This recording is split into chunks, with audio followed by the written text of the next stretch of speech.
What's cooking, guys? Welcome back to the channel, and today I'm going to be doing my UFC 325 predictions pretty much on the main card because I'll be honest, these prelims are dog shit. And this card is actually taking place here in Sydney, in my hometown, and I will not be attending this year because the tickets were so damn expensive, and it's a damn shame because this is actually a pretty good card given how Australia cards go. Like, there's actually some good fights on here. Even the prelims are a little bit better than, actually, no, they're probably like the same level as last year. But yeah, I'm not paying $1,000 for a fucking nosebleed ticket. Dana, lower the prices. The cost of living in Sydney is bad enough, all right? I'm not paying $1,000 for nosebleed tickets, $1,000 that most people do not have. Like, honestly, what the fuck? But with that being said, I'm just going to go over my main card predictions. Real, like, I'll go over them not as in depth as normal, and then I'm going to go over the main event because I have a hot take that you've probably already seen in the thumbnail. And no, the thumbnail is not clickbait, so we'll get into that. But with that being said, let's get into the predictions. Opening up the main card, we have Quillan Salkill versus Jamie Malarkey, and I don't know, man. I think Jamie Malarkey, yeah, I'm picking Quillan Salkill. Jamie Malarkey fucking sucks. Yeah, it's a short notice fight. Quillan Salkill by first round TKO. I'm not going to go into it too much. Taito Ivasa versus Taliesin Teixeira. Brother, Lucas Tracy and Tony has died. I actually pick in fucking Taito Ivasa, brother. I actually live in Western Sydney where Taito Ivasa trains. I have a friend who actually works at a gym that Taito Ivasa sometimes trains at. And apparently, he looks horrible. Apparently, he looks fat, out of shape, and hasn't made any adjustments and slow. And he's training with shitty coaches, apparently. I don't know. But based on what he's told me, it really does not surprise me at all. I mean, is anyone really surprised to hear that he's made zero adjustments? And I know he's had time off, and in an interview, he's talking about how he found a love for the game, but are we really buying that crap anymore?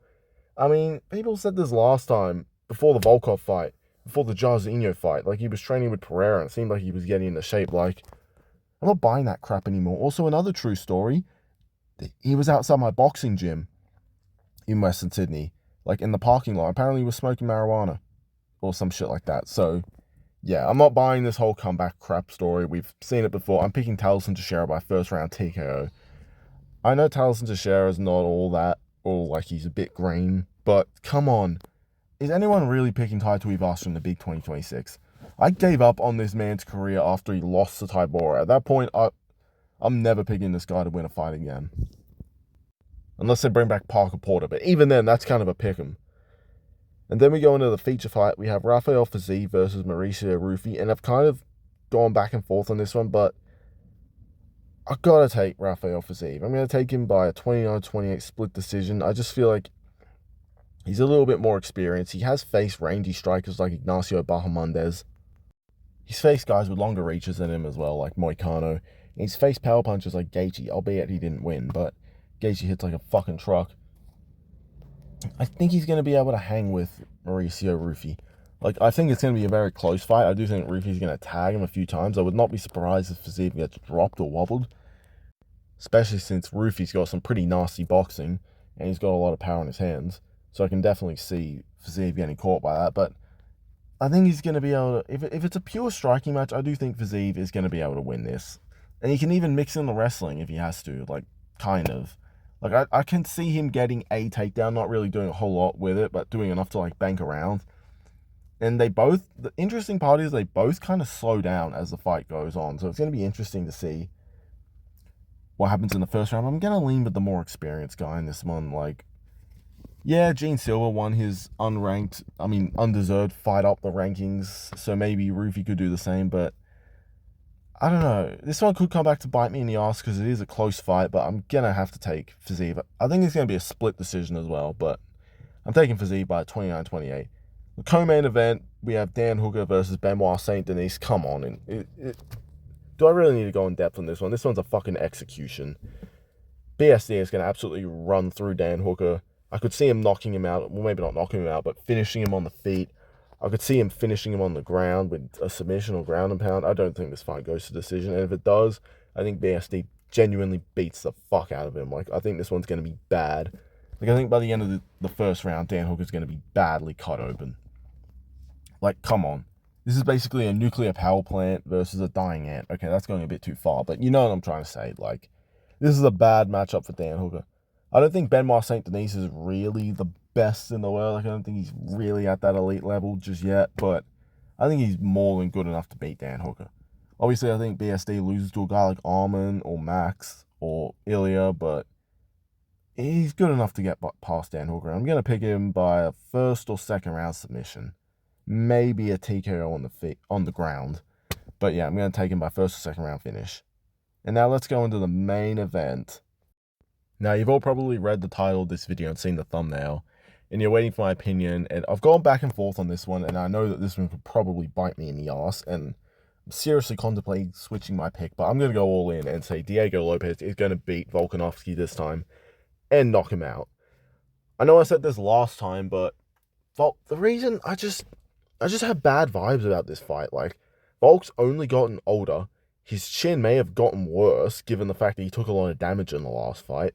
And to make matters worse, he won't stop fucking eating. Like, every time I see him, he's doing a fucking cooking with Volk. Like, I get that he likes to cook and all that, but he's cooking shit like burgers, and normally he doesn't do that when he's in fight camp. But he's just been cooking burgers non-stop, and he won't stop. Stop eating! Like, seriously, it's actually got me worried. Stop fucking eating! For 1 minute in your life, can you stop eating? He's still going. Now, let's talk about the fight itself. Like, last time, Volk kind of put on a masterclass while also taking a lot of damage, but he was jabbing Lopez's face off, hitting him with these big hooks, picking him apart from the outside, even took him down in the first round, kind of dominated him for a bit, but after that, he couldn't really get him down. And yeah, he kind of made a masterclass, but at the same time, he was still getting caught because he would trade in the pocket with Lopez, and Lopez would even catch him because Volk leaned back with his chin in the air, and he dropped him pretty badly. And Volk was cut open as well. Despite putting on a masterclass, he did take a lot of damage. A lot of damage that prime Volk probably wouldn't take. Like, Volkanovski in his prime, like from 4 or 5 years ago, probably 50-42 is Diego Lopes. Let's be real. I do not think Diego Lopes is by any means the better fighter. Like, he's nowhere near Volkanovski's level in terms of technical skill, but that's the thing about MMA. Sometimes the better fighter doesn't always win, especially when age catches up to you. Volk's fucking 37. Like, are we really super confident in a 37-year-old to win a title fight? Sorry, I fucked that up. I get it as Volkanovski, but age catches up to everyone. And Volk's been out for a while. And he's only gotten older since then, whereas Diego Lopes is younger. He's got a bit more momentum since he's got a win against a good prospect in Gene Silva. It was a brutal knockout. And he looked like he had improved a bit. Like, he wasn't just spamming big hooks. Like, he was working his jabs, throwing calf kicks, like trying to stay long and rangy. And I could see him adapting a similar game plan against Volkanovski rather than just trying to swing big meaty hooks and big overhands. But as far as like external factors, like things outside the octagon, Volk just doesn't seem as hungry for this fight. Like, it feels like he's checked out. Like, last time, it felt like he had something to prove. It felt like he was trying to show that he still had it.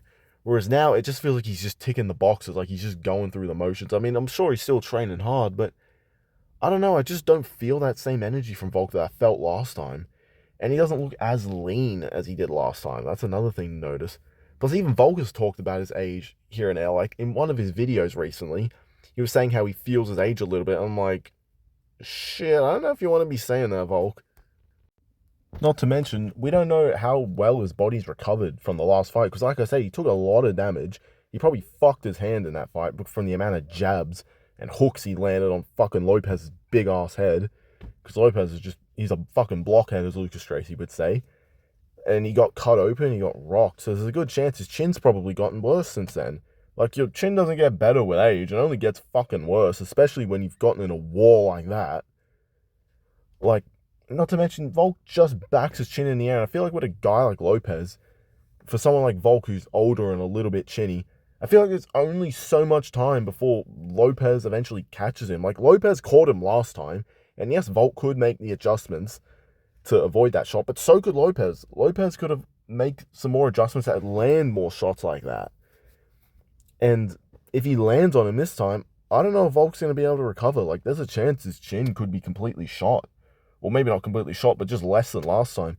Not to mention, if Volk's reaction time has declined even just a little bit, there's a good chance Diego can catch him. And like I said, Lopez has been in Sydney for months. Well, not for months. He's been in here for weeks, I meant to say. Like, since I was on holiday at the beginning of the year. Like, he's hungry. He wants this. I know it was the same last time, but so did Volk here. It just feels like Volk's checked, like he's just going through the motions. I love Volk. I love to see him pull it off in Sydney. But I just got this, I'm just got this bad feeling that Lopez is going to catch him this time. And what sucks is Lopez doesn't even deserve this fight. It should have been Movzar or Lerone. Like, I would actually pick Volk at this point to beat Movzar, even in his older age, or even Lerone, I think he would probably beat, even in his old age. Because those guys don't really have the one-punch KO power that Lopez just has. Or even someone like a Gene Silva could possibly catch Volk, but yeah, that's my pick. I'm going to go with Diego Lopez by a first or second. I'm going to say second round KO. I think he's going to catch Volk like in the clinch with like an uppercut, or on the break with like a hook, something like that when Volk's not expecting it. I expect Volk to be the better fighter. Like, he's going to be picking apart Lopez, kind of jabbing him up, kicking him, but I just think Lopez is just going to catch him.